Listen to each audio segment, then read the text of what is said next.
হাওয়ায় হাওয়ায় ওয়াকালাইট। আমদানি রপ্তানিতে ব্যবসায়ীদের অহেতুক হয়রানি করছে চট্টগ্রাম কাস্টমস। আর ব্যবসায়ীরা এর সুরাহা চাইলেন বস্ত্র ও পাট মন্ত্রীর কাছে।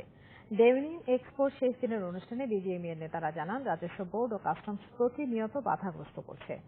দেশি বিদেশি 7টি প্রতিষ্ঠানের অংশগ্রহণে 16তম বাংলাদেশ ডেনিম এক্সপো অনুষ্ঠিত হচ্ছে রাজধানীর বসুন্ধরা আন্তর্জাতিক কনভেনশন সেন্টারে। প্রদর্শনীর শেষ দিনে বিজিএমইএ এর সভাপতি FM মান্নান কুচি জানান, বাংলাদেশে গত এক দশকে উচ্চ মূল্যের ডেনিম তৈরি হচ্ছে। বাংলাদেশের উদ্যোক্তারা বিশ্ববাজারে হিস্যা বাড়াতে তৈরি হচ্ছেন। তবে সরকারের কিছু নীতি কাঠামো ও আমলাতান্ত্রিক জটিলতা চ্যালেঞ্জ হিসেবে রয়ে গেছে। অনুষ্ঠানের প্রধান অতিথি বস্ত্র ও পাট মন্ত্রী জাহাঙ্গীর কবির নানক জানান, বহু বাধার মুখেও এই শিল্পে এগিয়ে গেছে। এই শিল্পের উন্নয়নে সরকার সবসময় পাশে থাকবে।